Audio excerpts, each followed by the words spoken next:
யார் பழியோ யார் பிழையோ யார் வச்சா கண்மொழியோ நான் கேட்ட கேள்விக்கு நீ மட்டும் தான் விடையோ என்னாகும் என் விதியோ என்னாகும் என் விதியோ என்னாகும் என் விதியோ என்னாகும். நான் கிளம்புறேன்.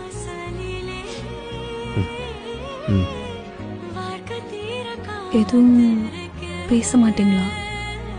பேசுனா அழுதுடுவேன் மது. பேசாம இருக்கிறது தான் சரி.